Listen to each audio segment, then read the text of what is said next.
डरावनी रातें YouTube channel पर आपका स्वागत है। भूत प्रेत पिशाच और शैतानों की रोमांचक कहानियाँ आपको इस चैनल पर सुनने को मिलती हैं। अगर आपको ऐसी ही वीडियोस देखना पसंद है तो हमारे इस चैनल को सब्सक्राइब करना ना भूलें। तो हेडफोन लगा लें, कमरे की लाइट्स ऑफ कर लें, क्योंकि ये वक्त हो रहा है डरने का।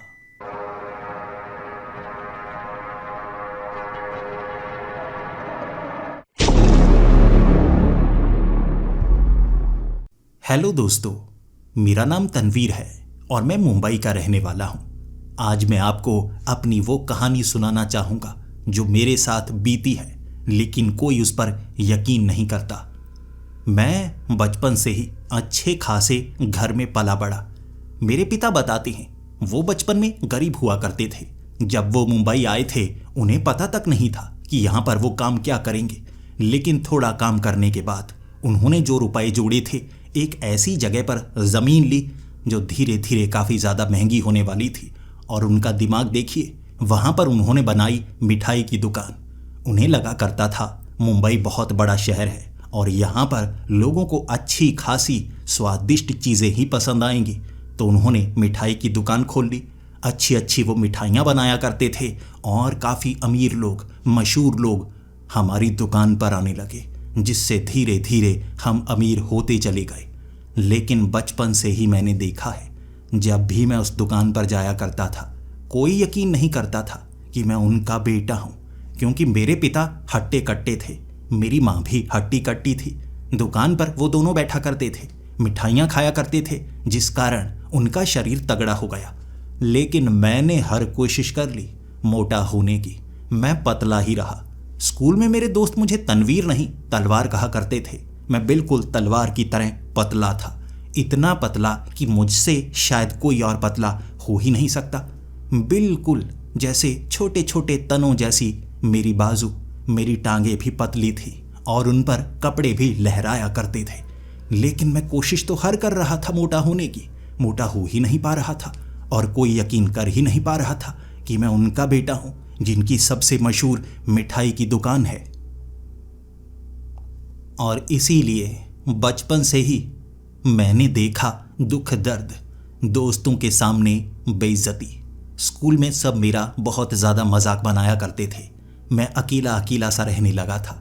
लेकिन लोगों का मानना है कि दुश्मन उनके होते हैं जो बहुत ज़्यादा खास होते हैं या लोग उसे बहुत ज़्यादा नापसंद करते हैं।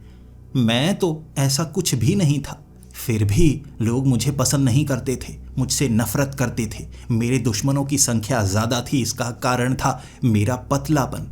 हर कोई मुझे पीट कर चला जाता था सिर्फ मज़े के लिए। मैं इतना पतला था किसी से लड़ भी नहीं पाता था। हमारे स्कूल का सबसे पतला लड़का, मैं उससे भी ज़्यादा पतला था और वो भी बड़ी आसानी से मुझे पीट दिया करता था। कोशिश की मैंने अपना वज़न बढ़ाने की, लेकिन वज़न मैं बढ़ा नहीं पाया। मेरे पिता के पास बहुत सारे पैसे थे, उन्होंने इस्तेमाल भी किया।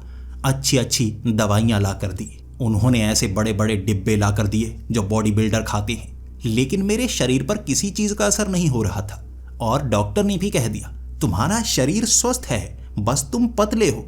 समय के साथ जब तुम्हारे शरीर पर खाना पीना लगने लगेगा तुम अपने आप अच्छे खासे हो जाओगे। मैं इंतज़ार करता ही रहा। मैं 21 साल का हो गया, शरीर मेरा वैसा का वैसा ही पतला। आंधी चलने पर मैं घर में छिप जाया करता था, कहीं वो आंधी मुझे उड़ा कर ना ले जाए। सभी बाहर सड़कों पर चला करते थे और मुझे उस समय बहुत ज़्यादा डर लगता था।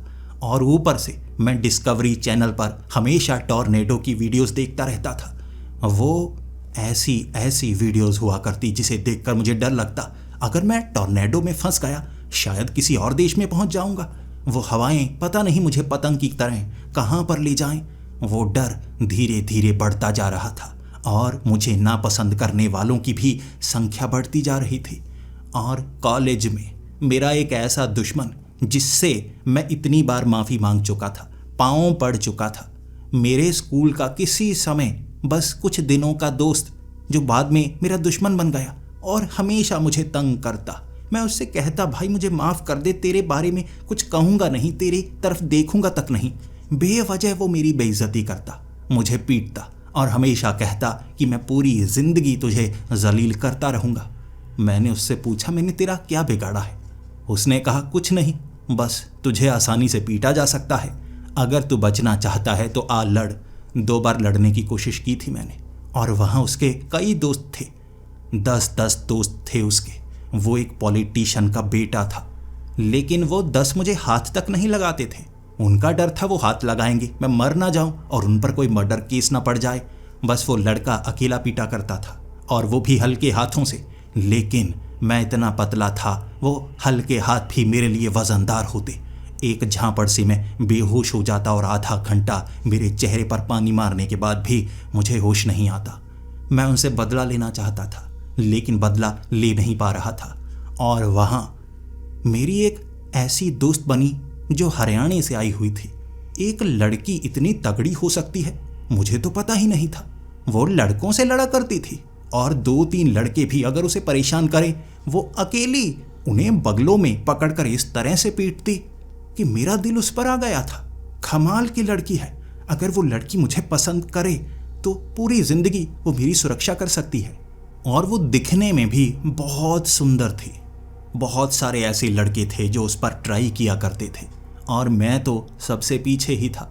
गलती से भी अगर उसे मुझ पर गुस्सा आ गया, वो भी मुझे पीटने लगेगी, यही मैंने सोचा था। लेकिन फिर भी कोशिश तो एक बार ज़रूर करनी चाहिए। हो सकता है भगवान ने उसे ही मेरे लिए इस कॉलेज में लाकर खड़ा किया हो। मैं उसके करीब करीब रहा करता, उसे दूर दूर से घूरा करता, और शायद वो पहचान गई थी कि बाकी लड़कों की तरह मैं उसका पीछा करने लगा हूँ। इसीलिए कॉलेज से जब छुट्टी हुई, एक दिन उसने मुझे बाहर निकलते हुए ही घेर लिया, गर्दन से पकड़कर हवा में लटका दिया था। वो तो तगड़ी थी, मैं बहुत हल्का था, और वो कहने लगी, तू मेरा पीछा करता है? पहले बाकी लड़कों की बात तो सही लगती है, लेकिन तू तो मेरे लायक भी नहीं है। अगर मेरा एक बाल भी तेरे साथ रखा जाए तो वो बाल ज़्यादा मोटा निकलेगा, तू तो उससे भी ज़्यादा पतला है। मेरा पीछा दोबारा मत करना। और मैंने हाथ जोड़कर कहा था, बहन मैं तेरा पीछा नहीं करता, बस मेरी भी मजबूरी समझने की कोशिश कर। उसने मुझे ज़मीन पर उतारा और उसके बाद कहने लगी, बता, अब तूने बहन कहा है तो मैं समझ सकती हूँ परेशानी कोई और है। और मैंने उसे पूरा का पूरा सच बता दिया कि मेरी ज़िंदगी कैसी रही है, और किसी ने कभी मेरी मदद नहीं की। मैं तो किसी जिम में भी जाता हूँ तो वहाँ से भी बाहर निकाल दिया जाता हूँ। सब मुझे इस तरह चिढ़ाते हैं कि तू तो कोई डंबल समझकर तुझे कोई उठा कर ले जाएगा, कोई जैसे रॉड समझकर तुझे उठा कर ले जाएगा, चला जा यहाँ से। मैं जिम भी नहीं जा सकता, मजाक का पात्र नहीं बन सकता, लेकिन तुम काफ़ी तगड़ी हो तो मुझे लगा लड़के तो मदद नहीं करेंगे, तुम लड़की हो, तुम समझ सकती हो, शायद मेरी मदद करो। वो हंसने लगी थी, बहुत समय वो हंसती रही, और उसके बाद कहने लगी, ठीक है, अब तुमने बहन कह दिया है तो बहन के नाते मैं तुम्हारी मदद कर सकती हूँ। पतला शरीर है ना, ये तगड़ा कैसे बनाना है वो मुझ पर छोड़ दो। वो जिस घर में रहती थी, पीछे खाली ज़मीन थी, वहाँ वो अपने भाइयों के साथ कुश्ती किया करती थी, और उसने शाम के वक्त मुझे वहाँ पर बुलाया। उसके भाई बहुत ज़्यादा हंसे थे, क्योंकि मैं भी एक लंगोट में था, और यकीन कीजिए लंगोट में मैं कैसा लग रहा, उनकी हंसी नहीं रुक रही थी। लेकिन फिर भी वो लड़की अच्छी थी, उसके भाई भी अच्छे थे, मुझे कुछ दाव पेच सिखा रहे और कह रहे थे, इस तरह से दंड बैठक पेलनी पड़ेगी हर रोज़, तुम्हारा शरीर तगड़ा हो जाएगा। पहले दिन मैंने इतनी दंड बैठक पेली थी कि अगले दिन सुबह उठा नहीं गया। 3 दिनों तक मैं कॉलेज नहीं गया था, और वो लड़की खुद घर आई थी पूछने के लिए कि मैं जिंदा हूँ या नहीं। मैंने ऊपर से ही आवाज़ लगा दी, हाँ मैं जिंदा हूँ, लेकिन उठ नहीं सकता, मेरी टांगें जैसे काम नहीं कर रही।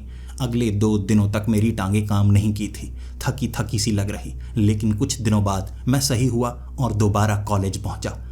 कॉलेज पहुँचने के बाद वो लड़की कहने लगी थी, तुमसे ना हो पाएगा, मैं तुम्हारी मदद करूँगी, अब तुम्हारे साथ मैं रहूँगी, तुम्हारी सुरक्षा करूँगी, देखती हूँ कौन तुम्हारे साथ मजाक करता है। वो मेरा दुश्मन, वो मजाक करने आ गया, वो किसी से नहीं डरता था, और वो लड़की भी उससे झगड़ने लगी। उस लड़की ने अपने भाइयों को बुला लिया, लेकिन वो भी पॉलिटिशियन का बेटा था।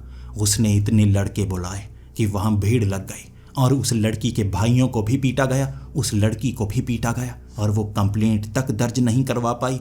रोती रोती शहर छोड़कर जा चुकी थी, और ये दुख मेरे लिए बहुत ज़्यादा बड़ा था, पहली बार कोई दोस्त बना था जो मदद करना चाहता था, जो हंस नहीं रहा था, और उस दुश्मन ने उसे भी भगा दिया।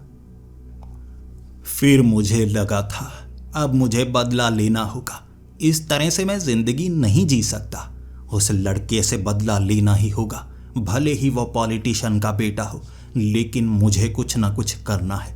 किससे डरता है वो, किससे डरता है? मैं उससे मदद मांगूंगा, पैसों का इस्तेमाल करूंगा, मैं मदद लेकर ही आऊंगा। ढूंढने लगा ऐसे लोगों को जिससे पॉलिटिशियन भी डरते हैं। तब पता लगा पॉलिटिशियन अपने भी ऊपर वाले पॉलिटिशियन से डरते हैं, उनसे जान पहचान बनाई नहीं जा सकती थी। फिर मुंबई के भाई जिनसे सब डरते हैं, और तब मुझे लगा कोई ना कोई ऐसा डॉन जिसकी जान पहचान मैं लगा पाऊं तो शायद वो मेरी मदद करे। मुझे बस एक बार बदला लेना है, उसकी आंखों में खौफ देखना है। और मैं ढूंढने लगा उस भाई को जिसका नाम जलता था, दत्ता भाई। दत्ता भाई मुंबई में उस समय ऐसा रुतबा रखते थे कि पुलिस वालों को भी उनसे डर लगता था। अखबार में उनका नाम तक नहीं आता था और मुंबई से बाहर उन्हें पहचानने वाला कोई नहीं था, लेकिन अनजान बनकर भी वो काम वो कर सकते थे जो कोई नहीं कर सकता था। इसीलिए मैं दत्ता भाई से मिलना चाहता, लेकिन जो बड़े भाई थे वो किसी आम इंसान से नहीं मिलते थे। उनसे जो नीचे वो काम करने वाले तक मुझसे मिलना नहीं चाहते। इसीलिए किसी तरह में एक लड़के से मिला जो दत्ता भाई के लिए काम करता था। उसका नाम था सूरज। सूरज से मेरी दोस्ती हो गई। वो भी बेचारा बहुत गरीब था, बड़ी मुश्किलों से घिरा हुआ था, और उसको मैंने अपनी परेशानी बताई कि मेरा कॉलेज में एक दुश्मन है, उससे बदला लेना है। और उसने कहा अगर तू ये शरीर लेकर दत्ता भाई के पास गया ना तो दत्ता भाई खुद झापड़ मारकर तुझे भगा देंगे। तू भाइयों के किसी काम नहीं आने वाला। अगर तुझे कोई काम करने के लिए भी भेजा तो भेजेंगे कहीं और हवा चलेगी तो पहुंच जाएगा कहीं और। उसने भी काफ़ी मजाक बनाया था, लेकिन अंत में एक तरीका ज़रूर सिखाया था। उसने कहा तेरी जो बीमारी है ना वो डॉक्टर ठीक नहीं कर सकते। डॉक्टरों का मानना है कि पतला होना कोई बीमारी नहीं है, लेकिन मैं जानता हूँ पतला होना भी एक बीमारी है। मैं तुझे एक ऐसे आदमी के पास भेजता हूँ जिसका अपना दवा खाना है। ऐसी ऐसी दवाइयाँ बनाता है, ऐसी ऐसी दवाइयाँ बनाता है जो बीमारियाँ डॉक्टर ने अब तक ढूंढी नहीं है वो उसका भी इलाज कर देता है। उसकी आंखों की चमक बयां कर रही थी, उसकी मुश्किलें भी वहाँ से ठीक हुई थी, और मुझे भी वो वहीं पर भेज रहा। एक बार थोड़ा तगड़ा हो जाऊं, फिर भाई से दोस्ती हो जाएगी, उसके बाद तो मुंबई शहर में मेरी चलेगी। रुतबा है, पैसा है, फिर काहे का डर होगा। मैं बस उसकी बात मानकर उस जगह पहुंचा था। वो एक तंबू लगाया हुआ सड़क के किनारे, ऊपर लिखा हुआ था खानदानी दवाखाना, और तंबू के बीच एक अजीब सा मैला कुचैला सा आदमी बैठा हुआ। आसपास कई मर्तबान रखे हुए जिसमें पता नहीं कैसी कैसी चीज़ें रखी थी, कुछ तो अजीबोगरीब सी लग रही। वो कोई जड़ी बूटियाँ नहीं थी, जैसे मिट्टी के गोले, काले रंग के, सफ़ेद रंग के। उसे देखकर मुझे ऐसा लग रहा था मैं किसी अजीब जगह पर आ गया हूँ। और वो आदमी मुस्कुरा कर कहने लगा, देख क्या रहे हो? कोई तुम्हारी बड़ी परेशानी है? और मैं तो देखते ही पहचान गया तुम्हारी बड़ी परेशानी क्या है। वो आधे अदृश्य इंसान, पहले तो तुम नज़र ही नहीं आए। इतने पतले हो, तुम मोटा होना चाहते हो ना? मैंने कहा जी मैं मोटा होना चाहता हूँ, थोड़ा वज़न बढ़ाना चाहता हूँ, कुछ बढ़ जाए मुझे बहुत ज़्यादा खुशी होगी। उसने कहा काम हो जाएगा, हमारा ये खानदानी दवाखाना है, तुम्हें पता भी है पिछली 5 पीढ़ियों से हम ये काम कर रहे हैं, और 5 पीढ़ियों का मुझे पता है, उससे पहले भी हमारे पूर्वज यही काम करते थे। मैंने बस सुना ही है, 5 पीढ़ियों तक को मैं अच्छी तरह से जानता था। उसका वो तंबू देखने के बाद मैंने उससे बस एक ही सवाल किया था, आपकी 5 पीढ़ियाँ ये खानदानी दवाखाना चला रही हैं? उसने कहा हाँ। मैंने कहा तो आपने बहुत बड़े बड़े लोगों को भी दवाइयाँ दी होंगी, काफ़ी ज़्यादा दवाइयाँ बेची होंगी, काफ़ी बीमारियों का इलाज होगा आपके पास। उसने कहा हाँ, बहुत ज़्यादा बीमारियों का इलाज है हमारे पास। मैंने कहा 5 पीढ़ियों से आप अब भी सड़क के तंबू पर ही काम कर रहे हैं? मतलब आपका पूरा का पूरा खानदान ही ऐसा था, सड़क पर ही दवाखाना खोलने वाले? हाँ, आप कभी कुछ अच्छा या बड़ा नहीं कर पाए? मुझे नहीं पता मेरे इस सवाल का असर उस पर कैसा हुआ, लेकिन उसने झापड़ मारकर मुझे वहाँ से भगा दिया था। पता नहीं अंदर से कुछ समय तक रोने की आवाज़ें आती रहीं और वो मुझे उस तंबू के अंदर आने देना नहीं चाहता था। अपने वो मर्तबान को ज़मीन पर फेंक फेंक कर तोड़ने लगा था। शायद उसके दिल के एक दुख को मैंने भी उजागर कर दिया था। मुझे लगा अब इससे काम नहीं बन पाएगा। मैं फिर से सूरज के पास पहुंचा था। मैंने सूरज को कहा था, वो काम नहीं बना। वो बहुत गुस्से में था। उसने कहा, कोई बात नहीं, कोई बात नहीं, डर क्यों रहा है? मैं एक ऐसे बॉडी बिल्डर को जानता हूँ जो किसी की भी बॉडी बना सकता है, तेरी भी बॉडी बना देगा। मुझे उसने एक जिम में भेजा था जहाँ हट्टे कट्टे तगड़े लौंडे हर जगह मुझे दिख रहे, जिनके बड़े बड़े मसल्स थे। मैंने कहा, इसका क्वार्टर भी मेरा बन जाए ना, यानी मेरा शरीर 25% भी ऐसा बन जाए, मैं बहुत ज़्यादा खुश हो जाऊंगा, बहुत ज़्यादा कीमत दे सकता हूँ। वो बॉडी बिल्डर मेरी तरफ देख कर कहने लगा था, प्रोटीन खाएगा, गेनर खाएगा। मैंने कहा, किडनी तो नहीं खराब होगी इन डिब्बों से। वो मेरी आंखों की तरफ देखने लगा और कहने लगा, साले डिब्बे मत बोला कर, डिब्बे डिब्बे बोलकर सबने परेशान कर रखा है। नाम लिया जाता है, नाम लिया जाता है, बोल गेनर प्रोटीन। मैंने कहा, गेनर प्रोटीन? उसने कहा, बस वो खाना है, थोड़ी एक्सरसाइज लगानी है, शरीर तेरा तगड़ा हो जाएगा 3-4 महीनों में, मैं गारंटी देता हूँ। उसने पहले दिन आधा घंटा एक्सरसाइज लगवाई थी। एक प्रोटीन का डिब्बा दिया था, एक गेनर का डिब्बा दिया था, कई सारे कैप्सूल दिए थे, प्री वर्कआउट दिया था, पता नहीं कौन कौन सी छोटी बड़ी डिब्बियां दी, जिनमें से निकाल निकाल कर पाउडर मैं पानी में घोल घोल कर पीता रहा। उसने कहा, तूने शुरुआत कर दी है, अब देख तेरा वज़न कैसे बढ़ता है। वज़न बढ़ना चाहिए था, घटना नहीं चाहिए था। अगले दिन जो मुझे दस्त लगे, वो दस्त 4 दिनों तक नहीं रुके थे। पहले ही वज़न बहुत ज़्यादा कम था, उससे ज़्यादा कम हो ही नहीं सकता था, लेकिन देखने में मैं पहले से भी ज़्यादा पतला लगने लगा था। मैं उसके पास गया था। उसने कहा, कोई बात नहीं, पहली बार ऐसा होता है। फिर से उसने वो सारी चीज़ें दोबारा खिलाई थी और दूसरे दिन ऐसे दस्त लगे, अगले 5 दिनों तक मैं खून खून हो गया था। उसके बाद मुझे वहाँ जाना पसंद नहीं था। मैं सूरज के पास गया, सूरज को कहा, वो कैसा बॉडी बिल्डर है, क्या क्या खिलाता है, ऐसे ऐसे दस्त लगवा दिए उसने। मैं घर की बेडशीट बदलता रह गया, उसमें खून तक नज़र आने लगा था, जिसके दाग जा नहीं रहे हैं। उसने कहा, तू वो सप्लीमेंट नहीं खा सकता, तेरा शरीर ज़्यादा पतला है, तू ऐसा कर, तू सत्तू खा। उसने मुझे सत्तू का एक थैला ला कर दिया था और कहा, सत्तू से तेरी बॉडी ज़रूर बनेगी। वो जो सप्लीमेंट है वो कोई काम के नहीं होते। जो काम सत्तू कर सकता है वो किसी और से थोड़े ना होगा। सत्तू कहा जाता है कई तरह के, जैसे पिसे हुए आटे को, चने का आटा, मकई का आटा और भी तरह तरह के आटे मिक्स किए होते हैं। मैंने बस सत्तू का इस्तेमाल करना शुरू कर दिया। 5 दिनों तक सत्तू खाया था। पहले जो दस्त लगे थे, जो रास्ते पूरी तरह से खुले हुए थे, वो रास्ते जैसे ब्लॉक हो गए थे। कुछ भी बाहर नहीं आ रहा, सिर्फ अंदर ही जा रहा था, बाहर कुछ नहीं आ रहा था। वो सत्तू ने तो पेट को ऐसा हिला दिया था, पेट मोटा मोटा दिखने लगा था और दर्द करने लगा था। हवाएं तक बाहर नहीं आ रही थी और मैं इतना परेशान हुआ, 5 दिनों में मरने की हालत हो गई थी। जो पहले रास्ते खुले थे, ब्लॉक होने के बाद दर्द भी काफ़ी ज़्यादा होता है, तब दस्त की दवाई लेकर सब पेट की सफाई हुई थी और सूरज के सामने मैंने हाथ जोड़ दिए थे। भाई, मेरा शरीर नहीं बदलने वाला, तू मुझे कुछ और बता, मेरी मदद कर दे, भाई से मिला दे। उसने अंत में मुझे दत्ता भाई से मिला ही दिया। उसकी दोस्ती मुझसे बहुत ज़्यादा हो गई थी ना, इसीलिए वो रिस्क उसने लिया और दत्ता भाई मुझे देखते ही कहने लगे थे, तुझे मुझसे क्या काम हो सकता है? मैंने कहा, भाई कुछ लोग हैं, बहुत बड़े लोग हैं, मैं कुछ नहीं कर पा रहा, आप मदद कीजिए। तब सूरज ने पूरी की पूरी बात बताई थी, वो खानदानी दवा खाने की बात, वो बॉडी बिल्डर की बात, वो सत्तू की बात। और दत्ता भाई वो अपनी कुर्सी से हंसते हंसते 2-3 बार नीचे गिरे थे और फिर मेरी तरफ देखकर कहने लगे थे, मुझसे मिलने के लिए अपनी जान इतनी ज़्यादा जोखिम में डाली तो शायद तू मुझसे मदद चाहता है, लेकिन याद रख, मैं मुंबई का भाई हूँ, बिना अपनी मदद किए किसी और की मदद नहीं करता। मैंने कहा, मैं कीमत देने को तैयार हूँ, मैं कीमत दूंगा आपको। उसने कहा, नहीं, कीमत तो कहीं और से भी मिल सकती है। तेरे बाप की कनपट्टी पे गन रखूंगा तो जितने पैसे तू बोल रहा है तेरा बाप खुद देगा, लेकिन मैं इस तरह से किसी को परेशान करके पैसे नहीं लेता।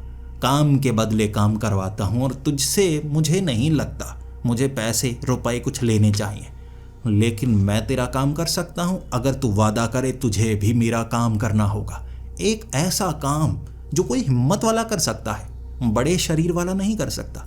वो बड़े बड़े बॉडी बिल्डर, वो तगड़े तगड़े लोग, पीछे देख उसके सर पर कितने निशान हैं, कितने टांके लगे हैं। इसने 3 लोगों का कत्ल किया है, लेकिन वो भी डरता है मेरा उस काम करने से। लेकिन क्या तू मेरे लिए वो काम करेगा? मैंने हामी भर दी कि मैं कोई भी काम करूँगा, बस मेरी जान ना जाए। उसने कहा नहीं, वैसा कोई काम नहीं है, कुछ लड़ना नहीं होगा। एक कब्रिस्तान में एक कब्र के नीचे से कुछ सामान निकाल कर आना है और कोई ये काम करना नहीं चाहता। डरते हैं भूतों से, तू तो नहीं डरता ना? मैंने कहा नहीं, भूतों प्रेतों जिन्न से किसी से नहीं डरता मैं, बस इंसानों से डरता हूँ जिनके शरीर तगड़े होते हैं, मुझे पीट देते हैं। उसने कहा बस तू मेरा काम कर, मैं तेरा काम करता हूँ, वादा करेगा ना? मैंने उससे हाथ मिलाया और शायद ये मेरी ज़िंदगी की सबसे बड़ी गलती थी। उसने हाथ मिलाकर कहा था, अब तूने वादा किया है, तूने अगर मेरा काम नहीं किया ना घर से उठा लेंगे।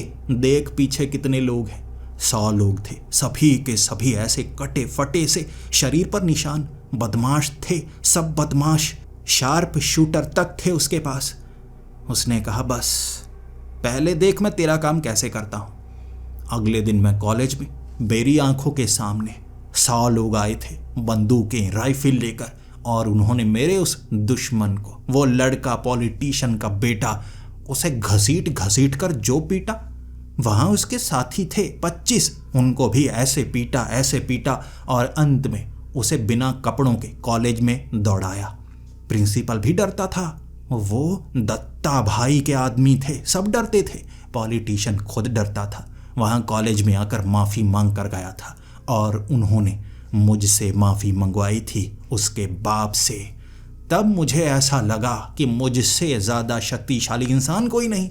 वो पॉलिटिशियन हाथ जोड़ कर गया, देख मुझे पता है मेरा लड़का तुझे बहुत परेशान करता था, लेकिन उसे माफ़ कर दे। उसने बचपन से तुझे जितना परेशान किया तूने बदला ले लिया ना, बस उसे छोड़ दे और हमारा दोनों का कोई रिश्ता नहीं। वो दोबारा तुम्हारे सामने कभी नहीं आएगा, दूर से निकल लेगा।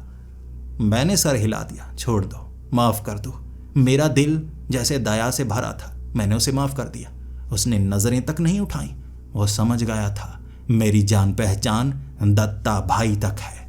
लेकिन वो खुशी एक दिन ही रहने वाली थी।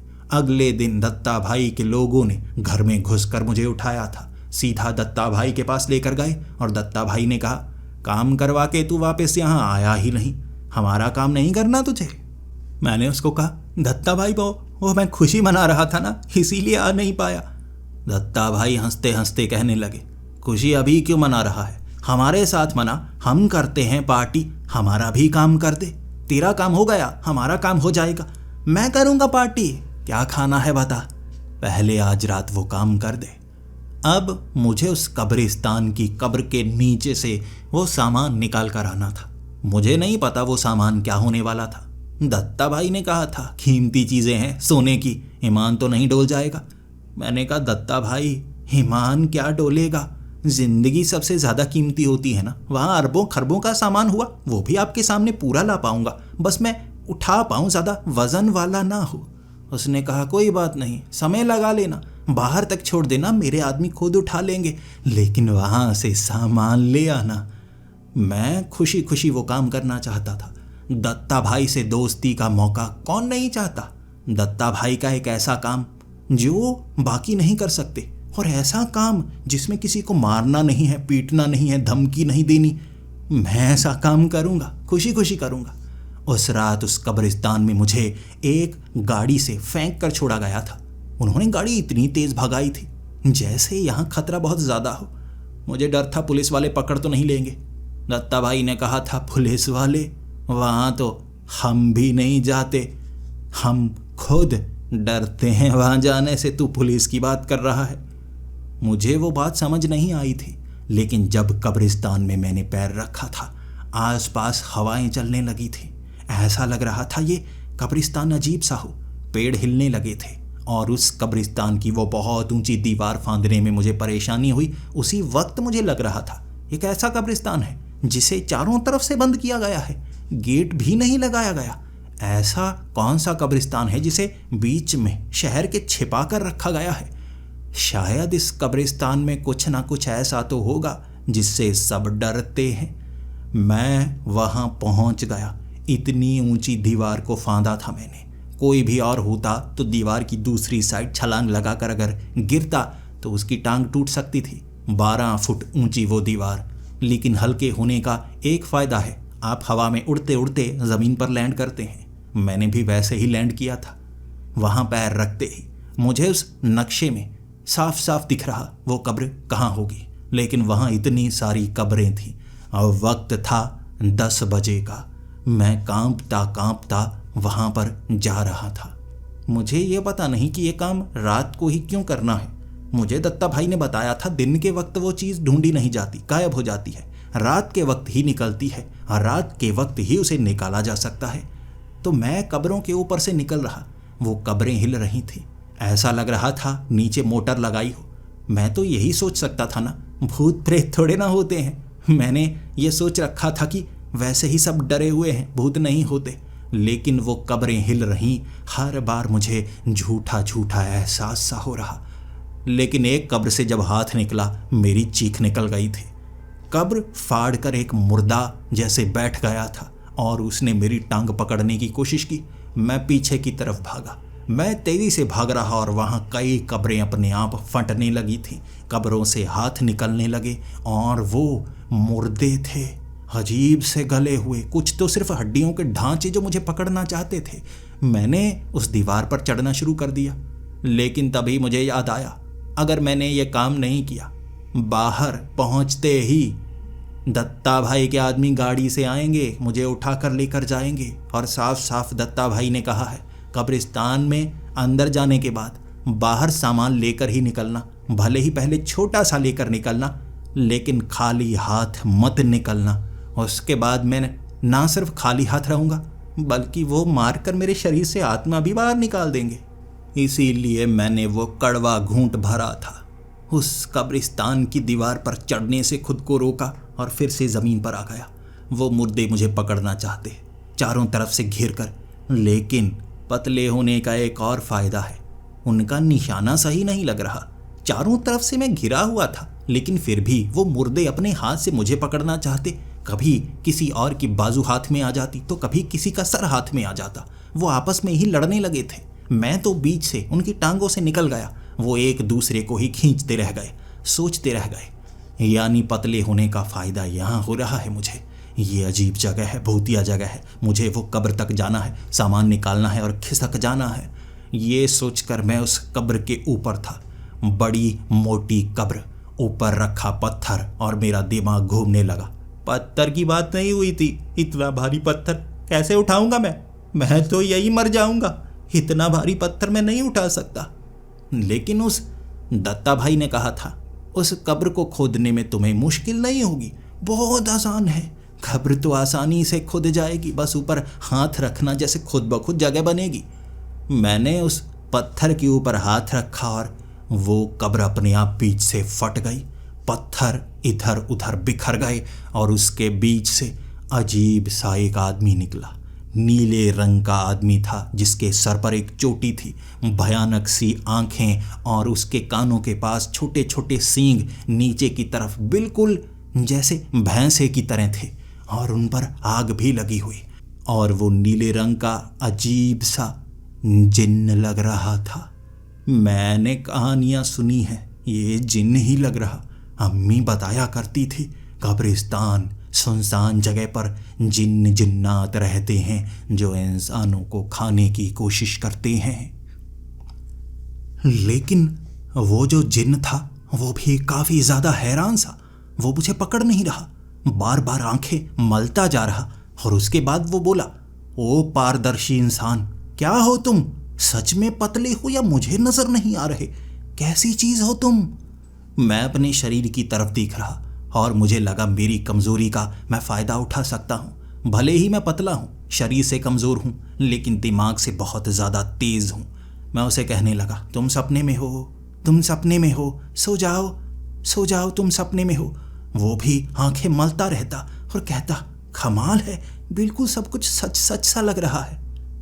वो जरा सा कब्र के पीछे हुआ और मुझे उस कब्र के नीचे वो बक्सा नजर आया जिसमें रखे थे सोने के सिक्के। मुझे बक्से के बारे में बताया गया था, ये पता नहीं था इसमें सोने के सिक्के हैं जिसकी सुरक्षा एक जिन्न कर रहा है, इसीलिए मुझे यहाँ भेजा है। लेकिन मैंने बुद्धि का इस्तेमाल किया है, चुपचाप बक्सा निकालूंगा, खिसक लूंगा, ये आंखें मलता रह जाएगा। मैं उसके सामने कहता रहा, तुम नींद में हो, आंखें बंद करो, आंखें बंद करो। और जैसे ही नीचे मैंने बक्से को हाथ लगाया, उसने मुझे बालों से पकड़ लिया, मेरे बालों से पकड़कर मुझे पीछे की तरफ फेंका और कहने लगा, तू इंसान ही है, बस पता नहीं कैसे एक छोटा सा हिस्सा नजर आ रहा है मुझे, पतला पतला सा। इतने पतले इंसान भी होते हैं, मैंने कभी देखे नहीं। लेकिन तू ये सोना लेने आया है जिसकी मैं सुरक्षा करता हूँ। तुझे तो मैं जिंदा नहीं छोड़ूंगा, लेकिन मुझे ये तक पता नहीं तू पूरी तरह से जिंदा है, और अगर मैं तुझे मारना शुरू करूं तो कहाँ से करूं, तुझे पकड़ूं कहाँ से? तेरे बाल ही हाथ में आ रहे हैं, तेरा सर ही बड़ा है, शरीर तो काफी पतला पतला सा है। तभी मेरा दिमाग फिर से चला। शोले फिल्म मैंने देखी है, कैसे धर्मेंद्र ने गब्बर की आंखों में मिट्टी डालकर खुद को बचाया था। मैं उसके पांव पड़ने लगा, मुझे जिंदा छोड़ दो, जिंदा छोड़ दो मुझे, और जमीन से मिट्टी इकट्ठी करने लगा। मैं उसकी आंखों में मिट्टी डालकर वो सोने का बक्सा उठाकर भागने वाला था। जैसे ही मैंने मिट्टी इकट्ठी की, माफी मैं मांगता रहा, मिट्टी मारी उसकी आंखों में और उसके बाद बक्से को हाथ में लेकर भागने की कोशिश की। बक्से में सोने के सिक्के बहुत ज़्यादा थे। बक्से का वज़न 10 से 12 किलो होगा और इतना भारी बक्सा मैं उठा नहीं सकता था। 2 किलो की कोई चीज़ मैं उठाता ना, कई बार उसके नीचे दब जाया करता था। 12 किलो का बक्सा मैं कैसे उठा सकता हूँ? थोड़ी सी कोशिश की मैंने, और ऊपर जब मिट्टी छंटी, उसकी वो बड़ी बड़ी आंखें, वो मेरी तरफ घूर रहा और मेरे बालों से पकड़कर मुझे जमीन पर दे मारा और कहने लगा, साले शोले मैंने भी देखी है। फिर उसने अपना पैर मेरी छाती पर रखा था। वो मेरी छाती को दबाकर मुझे मारना चाहता था, लेकिन उसका बड़ा पैर मेरी छोटी सी कुछ इंच की छाती, वो उसका पैर छाती पर सही से आ ही नहीं रहा, खिसक खिसक कर नीचे गिर रहा। कभी इधर पैर गिरता, कभी उधर गिरता। वो गुस्से से लाल हो गया था। साले कितना पतला है, चुभ रहा है पाँव के नीचे, कैसे मारूं तुझे, कब्र में दबा दूंगा। उसने मुझे अपनी कब्र में दबाने की कोशिश की, मिट्टी डालने की कोशिश की, लेकिन मैं इतना पतला था, एक छींद से बाहर निकल आया। मुझे देखकर वो गुस्से से आग बबूला और कहने लगा, तू ये काम कर तो सकता नहीं, तुझे देखकर लग नहीं रहा तू ये सोने को ले जा सकता है। क्या सोच के आया था, बता, क्या सोच के आया था? मरना चाहता था? मैंने उसे कहा, मेरी मजबूरी है, मुझे दत्ता भाई ने भेजा है, मैं और कुछ नहीं कर सकता। पूरी की पूरी कहानी मैंने उसे सुनाई थी। एक जिन्न जो लगभग 1000 सालों से धरती पर मौजूद था, उसका लोग इस्तेमाल कर रहे थे, शक्तिशाली। उसने बहुत ज़्यादा समय देखा था, तरह तरह के लोगों को देखा था। वो हंसता नहीं था क्योंकि उसे सच्चाई पता थी। वो दुख में रहता था। 15 मिनट हंसा था। वो खानदानी दवा खाने वाली की बात सुनकर, वो बॉडी बिल्डर, वो सत्तू की बात सुनकर। एक जिन्न को हंसते हुए मैंने भी कभी नहीं देखा। मुझे लगा करता था जिन्न हंसते हैं आपके ऊपर और उसके बाद आपको मार देते हैं। वो सच में हंस रहा था, हंस हंस कर लोटपोट हो गया और उसके बाद कहने लगा, अब तुझे मारना तो चाहता हूँ, लेकिन तेरे पीछे की कहानी सुनकर मुझे तेरा दुख भी महसूस हो रहा है। तूने भी बचने के लिए किया है, इसीलिए मैं तेरी सज़ा कम कर देता हूँ। तेरे पास बचने का मौका है, जिसने तुझे भेजा है मैं उसे मार डालूंगा, और इस तरह अगर तू मुझे आज़ाद भी करवा दे तो मैं तुझे छोड़ दूंगा, बल्कि तेरा काम करूंगा। मैं अब क्या करता? दत्ता भाई तो बाद में मारते, ये जिन्न मुझे पहले मार देता, तो मैंने उससे हाथ मिला लिया। उसके बाद वो जो जिन्न था उसने कहा, उठा बक्सा, चल दत्ता के पास, इस सोने के साथ मैं जुड़ा हूँ, दत्ता के पास ले जा। पहले भी यहाँ कई लोग आ चुके हैं इस सोने को पाने के लिए, लेकिन मैंने हर किसी को मार डाला, कोई नहीं बचा, कोई नहीं। बड़े से बड़ा तांत्रिक, बड़े से बड़ा जादूगर यहाँ मेरे सामने टिक नहीं पाया। मैंने सोना ले जाने नहीं दिया। मैं उस बक्से को कैसे उठाता? मैंने उसको कहा मेरी मदद करो, मैं उठा नहीं सकता। उसने भी कोशिश की और अंत में मेरे चमाट लगाकर कहा साले 2 सिक्के उठा, तू 2 सिक्के उठा, चल दत्ता के पास। मैंने 2 सिक्के उठा लिए। वो मेरी पीठ पर सवार हो गया लेकिन गायब हो गया। मैं पहुंचा दत्ता के पास। दत्ता ने वो 2 सिक्के देखे और कहने लगा कमाल है, तू अंदर भी गया, सिक्के भी लेकर आया, लेकिन तेरी कमजोरी ने तुझे फंसा डाला। कोई बात नहीं, मतलब तू दोबारा जा सकता है। जब तक तू सारे सिक्के लेकर नहीं आता मैं तुझे बख्शूंगा नहीं। ले ले, कितने दिन लेने हैं। तूने वो कमाल करके दिखाया है जो कोई नहीं कर पाया। और वहाँ मेरी पीठ के ऊपर से जब जिन्न ने बड़ी बड़ी आंखें निकालनी शुरू कर दी थी, मैंने दत्ता भाई को कुर्सी पर मूतते हुए देखा था। सारे के सारे उसके गुंडे भाग गए। दत्ता भागना चाहता था लेकिन उस जिन्न ने दत्ता भाई को भी बालों से वैसे ही पकड़ा जैसे मुझे पकड़ा था। और उसके बाद उस जिन्न ने दत्ता भाई के गाल पर एक पप्पी दी और उसे छोड़ दिया। फिर वो मुझे कहने लगा दत्ता तू तो गया। मैं उस जिन्न के साथ बाहर आ गया। वहां उसके कई गुंडे थे, घेरे हुए, मुझे घूर रहे और मुझे डर लग रहा। मैं उस जिन्न को लेकर आया था, वो बाद में मुझसे बदला जरूर लेंगे। मैं तो बचने वाला नहीं, ये जिन्न मारेगा, दत्ता भाई मारेगा, मैं क्या करूं? मैंने उस जिन्न को कहा था मेरे बचने का मौका तो तुम दोगे लेकिन बाद में ये मार देगा, मैं अब क्या करूंगा? उसने कहा तुझे क्या लगा मैं वो टेढ़ा हूं, मैं मीठा हूं जो पप्पियां दे के छोड़ देता हूं? मेरी पप्पी जहरीली है। वो दत्ता भाई नहीं मरेगा बल्कि उसकी पूरी की पूरी सेना, सभी गुंडे एक साथ मरेंगे। देख अगले 2 दिनों तक क्या होता है। अगले 2 दिनों तक वो जिन्न मेरे घर में मेरे साथ रहा था। वो 2 सिक्के कहीं ले जाने भी नहीं देता, वो भी मेरे जेब में ही रहते। 2 दिनों बाद टीवी पर खबर आई थी दत्ता भाई के मरने की, लेकिन उसके साथ ही एक बहुत अजीब खबर। मुंबई में एक अजीब सी बीमारी फैली है। दस्त से बहुत ज़्यादा लोग मर रहे हैं और ज़्यादा लोग वही थे, सारे दत्ता के गुंडे। दत्ता भी मारा गया, उसके सारे गुंडे भी मारे गए, वो भी दस्त के कारण। 2 ही दिनों में। मैं हंस रहा था। 5 दिन दस्त तो मैं भी सह गया, साले 2 दिन भी नहीं सह पाए। बड़े बड़े शरीर, इतने बड़े बदमाश, और मरे कैसे? दस्त से।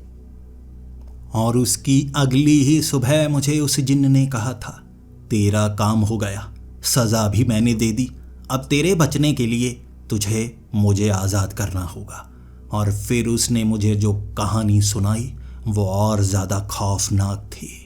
उसने कहा धरती पर बहुत ज़्यादा जिन्न हैं और जिन्न से मुकाबला करना किसी इंसान के लिए आसान नहीं, लेकिन कुछ लोग ऐसा जादू जानते हैं जो अफ्रीका का काला जादू है, उससे जिन्नों को काबू किया जा सकता है। एक ऐसा ही कमीना जादूगर जिसने बचपन से ही बस जिन्न को काबू करना शुरू कर दिया, फिर जिन्न का इस्तेमाल करता गया, बैंक को लूटा, लोगों को लूटा, अमीरों को लूटा, सिर्फ सोना इकट्ठा किया और उस सोने को उसने दफन किया अलग अलग कब्रिस्तानों में। इस कब्रिस्तान में भी वो सोना दफन करके गया था, इस जिन्न को कैद करके गया था। कोई भी सोने को हाथ लगाता ये जिन्न उसे मार डालता। ऐसे ही कई जगह उसने जिन्न को कैद कर रखा है, वो आज़ाद किसी को होने नहीं देता। और ये जिन्न चाहता था मैं उस जादूगर से इसे आज़ाद करवाऊं। मैं इस जिन्न को देख रहा और कह रहा मेरी तरफ देख, देख मेरी तरफ, तुझे लगता है मैं किसी को आज़ाद करवा सकता हूँ? मैं खुद आज़ाद होना चाहता हूँ, मैं तेरी क्या मदद करूँगा? उसने कहा काम तो करना होगा, जैसे दत्ता के लिए काम किया वैसे मेरे लिए। और मैंने सर के बाल पकड़ लिए।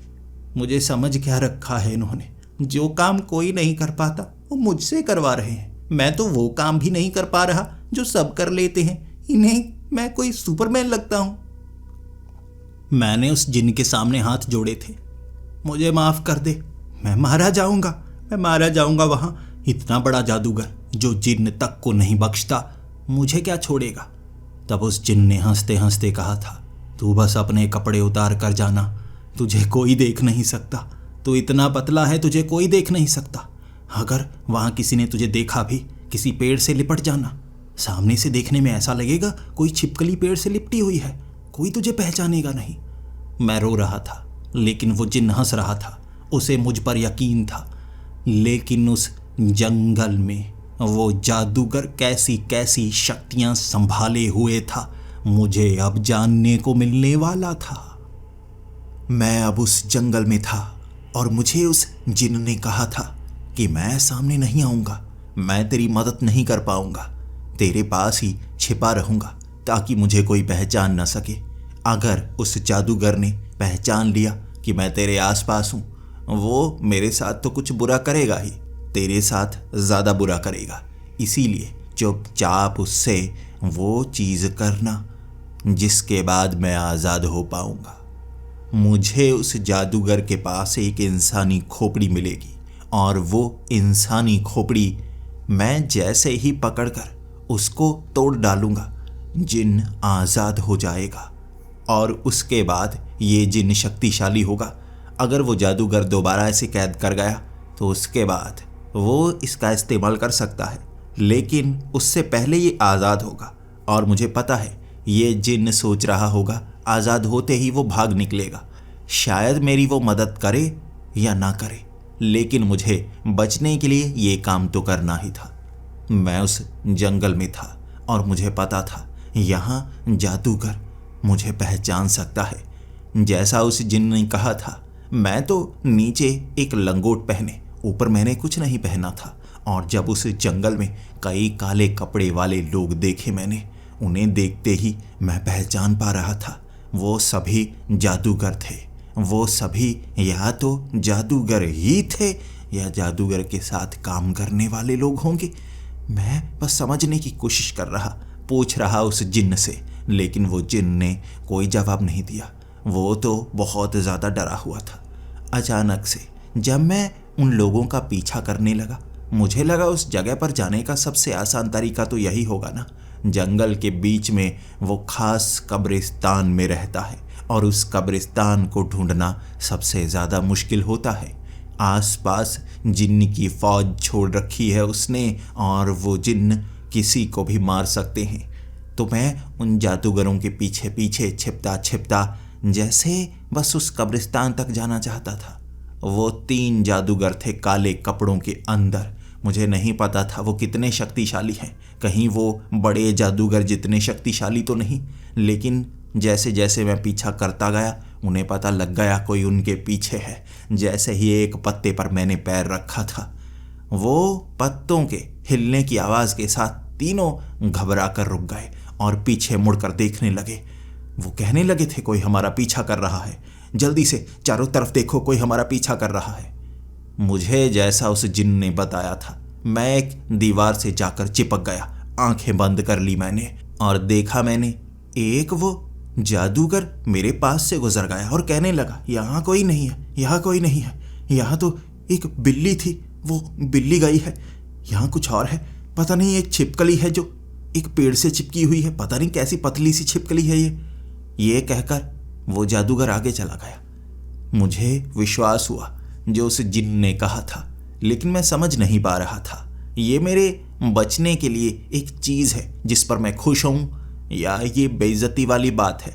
मैं पेड़ से चिपका कोई छिपकली जैसा लगता हूँ। वो फिर से आगे बढ़ने लगे और मैं उनका पीछा करने लगा और अंत में मैं एक ऐसी जगह पहुँचा जिसे देखकर कोई भी कह सकता था ये वही कब्रिस्तान है जहाँ वो जादूगर रहता होगा। मुझे लगा था ये 3 जादूगर हैं, उसके शिष्य होंगे, उसके लिए काम करने वाले होंगे, लेकिन वो तीनों ने अपने वो काले चोले उतारे। ये कुछ ऐसे लोग थे जिनके शरीर पर बहुत ज़्यादा टैटू थे, गले में बहुत ज़्यादा चेन पहनी हुई थी, चेहरे ऐसे थे जैसे बहुत ज़्यादा पीले पीले से हों और हाथ में कई लिफाफे थे, कई डिब्बियाँ थी, कई इंजेक्शन थे। और उनमें से 2 एक कब्र के पीछे जाकर सूट्टा मारने लगे, बीड़ी पी रहे थे और इसी के साथ इंजेक्शन लगाने की तैयारी कर रहे। मैंने कहा साले ये तो नशेड़ी हैं, यहाँ आकर नशे करने के लिए आए हैं। लेकिन एक को मैंने आगे की तरफ जाते हुए देखा, सफ़ेद पाउडर एक लिफाफे में उसने जैसे पकड़े हुए और आगे जाकर एक आदमी को पकड़ाया, जिसे देखते ही मैं समझ गया ये जादूगर है। कानों में काले रंग की हड्डियां उसने लटकाई हुई थी, सर के ऊपर एक बड़ा सा अजीब कपड़ा पहना हुआ, आंखों में काले रंग का काजल लगाया हुआ। वो एक जादूगर के समान लग रहा था, लेकिन उसने वो सफ़ेद पैकेट पकड़ा, उसके बदले उस आदमी को कुछ पैसे दिए और वो भी खुश होकर वो कब्र के पास आया। वो तीनों नशेड़ी थे जो वहाँ पर इंजेक्शन लगाकर सीधा लेट गए, हिले भी नहीं क्योंकि वो नशे से धुत हो गए थे। मेरे मुंह से पहले गाली निकली, मैं बेवजह डरे जा रहा था, ये तो साले नशेड़ी निकले। उसके बाद अब मैं सोच रहा इस जादूगर से वो खोपड़ी कैसे पकड़ूं। मैं आसपास देख रहा, यहाँ लकड़ी की दीवारें बनाई हुई, लकड़ी के बंकर बनाए हुए, ज़मीन पर खड्डे खोदे हुए, वहाँ झाड़ियाँ डाली हुई, चारों तरफ कटीली झाड़ियाँ रखी हुई। ऐसा लग रहा था लकड़ी, पत्ते, घास फूस ऐसी चीज़ों का इस्तेमाल करके इसने पूरा का पूरा कब्रिस्तान अपना इलाका बनाया हुआ है कि कोई भी यहाँ आ ही नहीं सकता।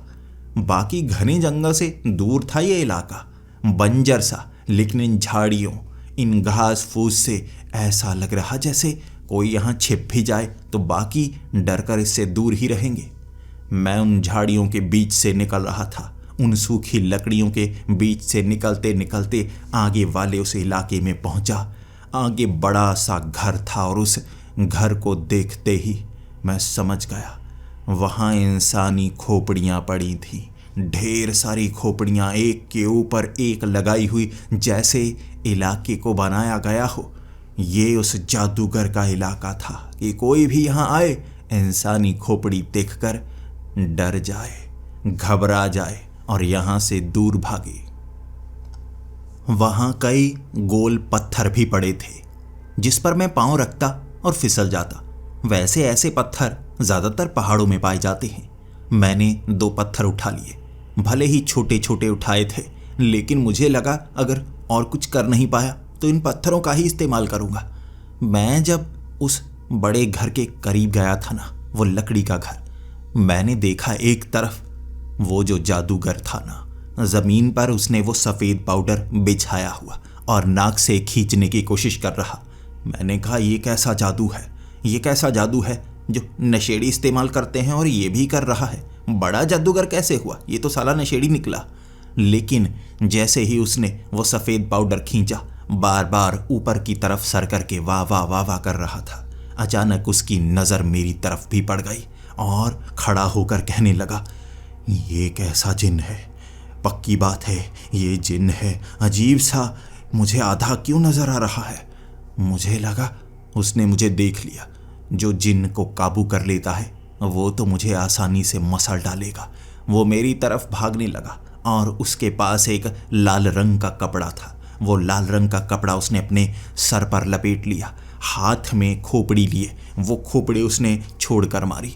वो मेरी छाती पर वो खोपड़ी को छोड़कर मारना चाहता था, लेकिन मैं इतना पतला था, मेरी छाती इतनी पतली थी, उसका निशाना नहीं लग रहा। एक बार दूर से खोपड़ी छोड़कर मारी, मैं आगे आगे भागा, खोपड़ी एक तरफ से निकली और नीचे गिर गई। दूसरी बार फिर से उसने वो खोपड़ी उठाई, मेरे मारने की कोशिश की। वो बहुत ज़्यादा गुस्से में आ गया था। उसके बाद एक बार तो उसने खोपड़ी मेरी पीठ पर मार ही डाली और उसके बाद वो कहने लगा, आजा अब तू मेरे काबू में है, जा नहीं सकता तू, अब तू जा नहीं सकता। मैंने वो मंत्र बोले हैं, अब तू मेरे काबू में है। मैं खड़ा होकर कहने लगा, मैं काबू वाबू में नहीं हूँ, देखो मुझे एक काम है, अगर तुम मेरा काम कर दो तो मैं यहाँ से चला जाऊँगा। उसने कहा, काम कर दूँ? तुम बोल कैसे पा रहे हो? अगर तुम जिन्न हो तो मेरे काबू में होते। मैंने कहा, मैं कोई जिन्न नहीं हूँ। तभी उसने जेब से एक मसाला निकाला, मेरे माथे पर मारा और कहा, तू मुझे पहले से पता था कोई पिशाच है, अजीब सा पिशाच जो अपने शरीर को लंबा किए हुए है। सर पर वो मसाला मेरी आंखों में भी पड़ा था और मैं थोड़ा सा चीखा, आंखों को मलते मलते कहने लगा, साले ये क्या फेंके जा रहा है, मैं कोई पिशाच नहीं हूँ। फिर वो हैरान हो गया और कहने लगा, क्या है तू, कैसा शाप लगा है तुझे, ये क्या आधा शरीर है? आधा शरीर कहाँ है तेरा? मैंने कहा ये मेरा पूरा शरीर है, आधा क्या? उसने कहा ये क्या चीज है? बड़े पतले पतले से हो, बड़े पारदर्शी से हो। अचानक उसने वो घर से एक झोला निकाला, बड़ी बड़ी गेंदें थीं उसमें, और उस आदमी के पीछे मुझे नजर आ रहे कई जिन्न। उनकी संख्या बहुत ज्यादा थी, लगभग 40-45 होंगे। और तभी उस जादूगर ने कहा, पकड़ो इसे, पकड़ो इसे, ये मेरे हाथ नहीं आ रहा। और पीछे से एक जिन्न की आवाज़ आई, किसे पकड़े, हमें तो कुछ नज़र नहीं आ रहा। वो सभी जिन्न मुझे देख नहीं पा रहे थे। मैं बिना कपड़ों के था ना, थोड़ा दूर था ना, पास में झाड़ियाँ थी, उन्हें शायद नज़र नहीं आ रहा हूँ। तभी वो जादूगर कहने लगा, नज़र नहीं आ रहा? एक तो अंधे जिन्नों को पकड़ा है मैंने, ये जिन्न अंधेरे में सही से देख ही नहीं पाते, सालों की आंखें ही खराब है। रुको, मैं ये गेंद मारता हूँ, जिसके गेंद टकराएगी तुम समझ जाना वो आदमी है, उसे मारने की कोशिश करना, तोड़ डालना। उसने गेंद घुमा कर मारी। उसके पास 45 गेंदें थीं, यानी कि वो गेंदों के साथ उन जिन्न को उसने जोड़ रखा था। जिसे वो गेंद छूती वो उसे खत्म कर देते, वो वाला जिन्न उसे मार डालता। उसने गेंद घुमा कर मारी, मैं दूर खड़ा था, इतना पतला उसका निशाना लगा ही नहीं। पीछे एक टहनी पर जाकर वो गेंद लगी, वो टहनी की धज्जियां उड़ा दी उस जिन्न ने, लेकिन उसे मैं बिल्कुल नज़र नहीं आ रहा। मैंने भागना शुरू कर दिया। वो पीछे से गेंद घुमा घुमा कर मारने लगा। उसका निशाना कच्चा था, क्योंकि वो नशे करके बैठा था, तो हाथ उसके कांप रहे थे। जिन्न हर उस चीज़ को तोड़ रहे थे, निचोड़ रहे थे जिसे वो गेंद टकराती। मुझे लगा वो तो हमला करता रहेगा, एक न एक बार वो खोपड़ी की तरह ये गेंद भी मुझसे टकरा ही जाएगी। मैं क्या करूं? आपको बताया ना, वहां पहाड़ों वाले गोल पत्थर पड़े थे। मैंने ज़मीन से उठाकर पत्थर मारने शुरू कर दिए। पहली बार जब पत्थर मारा, क्योंकि मैं हल्के पत्थर ही उठा पाता था, सीधा उसके सर पर, और गोल गोल गेंद सी बन गई उसके सर पर। हड्डी बाहर की तरफ आ गई। नीचे बैठकर कुछ समय रोया था, फिर माँ बहन की गाली निकालकर उसने गेंद मारनी शुरू की। उसका निशाना नहीं लग रहा। मैं पतला था, लेकिन वो तो हट्टा कट्टा था। मैं जब मारता, कभी सर पर, कभी छाती पर, वो आई आई करता हुआ मेरी तरफ भागा आ रहा, और बाकी उसके जिन्न पीछे से तालियां मार रहे। मुझे समझ नहीं आ रहा था, मैं उसे पीट रहा हूँ, वो उस पर ताली मार रहे थे, या उसका निशाना नहीं लग रहा, उस पर ताली मार रहे थे, या वो जिन्न हर उस छूने वाली चीज़ की धज्जियां उड़ाते, वो उस पर ताली मार रहे थे। वो पूरा इलाका उसने बंकर जैसा लकड़ी का बनाया हुआ, और मैं जब पत्थर मार रहा, एक पत्थर ऐसे ही बड़े वाले पत्थर से टकराया। पत्थर से जब पत्थर टकराता है तो चिंगारियां नजर आती हैं। मैंने बचपन में पढ़ा था कैसे, जब हम जंगलों में रहा करते थे, जब हम गुफाओं में रहा करते थे, जब आग की खोज नहीं हुई थी, पहली बार किसी आदि मानव ने 2 पत्थरों को घिसा होगा, उससे चिंगारियां निकली होंगी, और उसने तब जाकर आग जलाई थी। आज मैं समझ पाया तब उन्हें कैसा लगा होगा। मैंने पत्थर बड़े पत्थर पर मारा था, चिंगारी निकली होगी। पास में बुरादा पड़ा था, उसको लग गई आग। बुरादे को ऐसी आग लगी, पास में झाड़ियों को आग लगी, और वहां उसने जो बंकर बना रखे थे ना, वो सूखी लकड़ियों, टहनियों, झाड़ियों की बना रखी थे। वहां तो ऐसी आग भड़की, उसका लकड़ी का घर जलने लगा। आसपास तेजी से वो आग फैल गई। बंजर इलाके में ये पूरा का पूरा इलाका ऐसे जल रहा कि चीखों की आवाजें आ रही। वो नशेड़ी जो इंजेक्शन लगाने के बाद वहां पर पड़े हुए, उनको 1-2 बार आग के झोंके करीब आए, कुछ जला होगा उनका कि चीखें मारते हुए वो तो बाहर की तरफ भागे। एक के सर के बाल जल गए थे, जिनके चीखने की आवाजें आ रही, खोपड़ियां आग के कारण टूट रही थी, जल रही थी। वहां पूरे इलाके में आग लग चुकी थी, और वो जिन्न जो उसने कैद कर रखे, सभी के सभी जिन्न आजाद थे। और मुझे भी धन्यवाद कह के मेरे उस जिन्न ने मुझे छोड़ दिया। वो तो वहां से गायब हो गया, दोबारा कैद नहीं होना चाहता था। सभी जिन्न ऐसे ही सब गायब हो गए। और वो जादूगर गुस्से में कि मैंने सब जिन्न को आज़ाद कर दिया, वो मेरा पीछा कर रहा। उसके कपड़े पीछे से जल गए थे, आग पीछे पीछे से लगी थी। आगे से वो सही लग रहा, लेकिन मेरा वो पीछा कर रहा। उसके पास जिन्न नहीं थे, शक्तियाँ इस समय वो दिखा नहीं पा रहा, क्योंकि नशे में उसका दिमाग घूम रहा था। लेकिन फिर भी वो हट्टा कट्टा मुझे पकड़ता तो लकड़ी की तरह तोड़ सकता था। मैं हल्का, मुझे सांस जल्दी नहीं चढ़ती थी। मैंने भागना शुरू किया। वो मेरे पीछे पीछे। जंगल के रास्तों से, छोटे छोटे रास्ते से मैं निकल जाता, वो निकल नहीं पाता। कभी उसके कंधे टहनियों से टकराते, कभी उसका सर किसी पेड़ के पास फंस जाता। गिरता गिराता मेरा पीछा करता रहा और किसी तरह मैं उसे सड़क तक ले आया। मुझे लगा उसके पास जो भी जिन्न होंगे, शक्तियाँ होंगी, वो मुझे मार डालेगा। मैं क्या करूँ? उससे पहले तो इससे दूर रहने की कोशिश करता हूँ।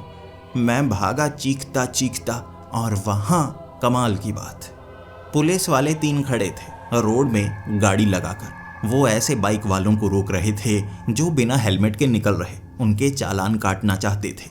उन्होंने मुझे भागते हुए देखा।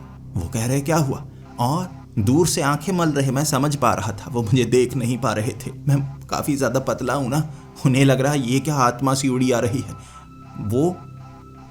वो डरकर गाड़ी में बैठे थे, लेकिन करीब ही जब मैं पहुंचा वो कहने लगे, अरे ये तो कोई इंसान है पतला। फिर वो बाहर निकली। मैं कहने लगा, वो मुझे मारना चाहता है, बचाओ, वो मुझे मारना चाहता है। जैसे ही वो जादूगर उन पुलिस वालों ने देखा, उन्होंने उसे पकड़ लिया, लिटाया, और पीछे वाला हिस्सा जो जला था, मैंने देखा पीछे वाला हिस्सा जो जला था ना, वहां पर कई निशान बन गए थे। कपड़े बिल्कुल नहीं थे, और पुलिस वालों को जैसे ये अच्छा लगा हो। उसे लिटाने के बाद वो पीछे से उसे पीटे जा रहे और कहे जा रहे, बड़ी मुश्किल से हाथ लगा है, बड़ी मुश्किल से हाथ लगा है, इसने बड़ा परेशान कर रखा था, मिल ही नहीं रहा था, अब तो बड़ी आसानी से सामने से भागता हुआ नजर आ गया। उन्होंने उसे पीट पीट कर अधमरा सा कर दिया, फिर डाला गाड़ी में और मुझे भी उस गाड़ी में बिठाया। मैं तो डर रहा कहीं वो उठ ना जाए, मुझे पकड़ कर मार देगा। और पुलिस वाले कह रहे, नहीं कहेगा, कुछ नहीं कहेगा, इसे सब ढूंढ रहे हैं। फिर वो उसे पुलिस स्टेशन लेकर गए, मुझे भी बिठाया गया। मुझे डर था मुझे भी वो लॉकअप में डाल देंगे। अंदर से चीखने की आवाज़ें, वो जैसे उसे पीट रहे थे, उससे कुछ उगलवाना चाहते थे।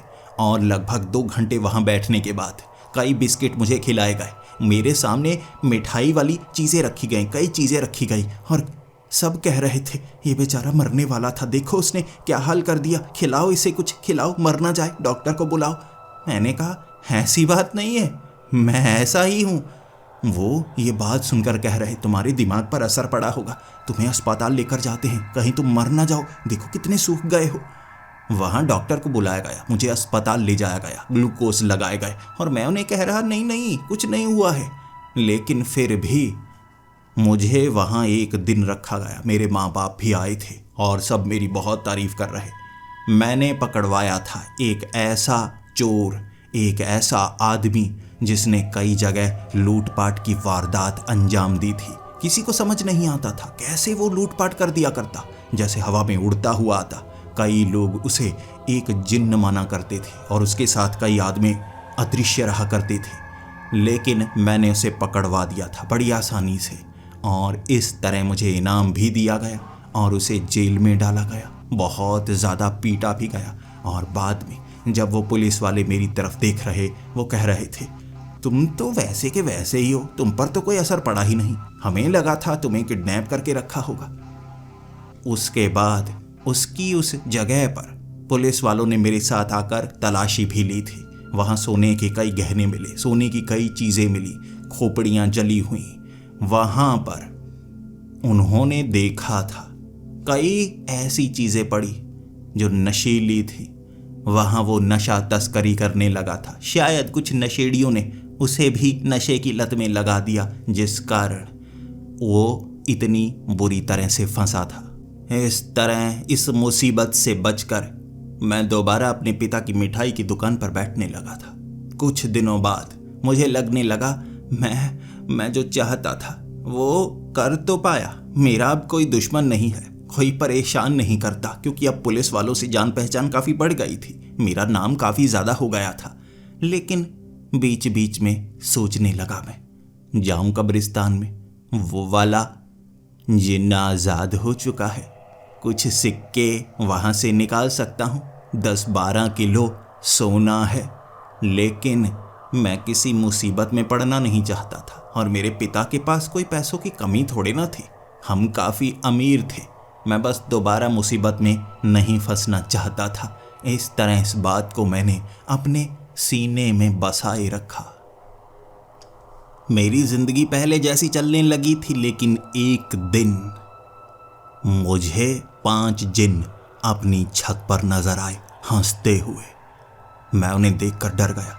मुझे लगा वो बदला लेने आए होंगे, लेकिन उन्होंने मुझे पकड़ा, कुर्सी पर बिठाया और कहने लगे, आपने हमें आज़ाद करवाया है, हमें लगा आपकी कुछ मदद करनी चाहिए। ये वो दिन था जब आखिरी बार मैं किसी चीज़ से डरा था। अब मैं दोबारा नहीं डरता। जहाँ भी जाता हूँ डर होता ही नहीं, क्योंकि अब भले ही मैं वैसा का वैसा ही पतला हूँ, लेकिन मेरे बॉडीगार्ड काफ़ी ताकतवर हैं।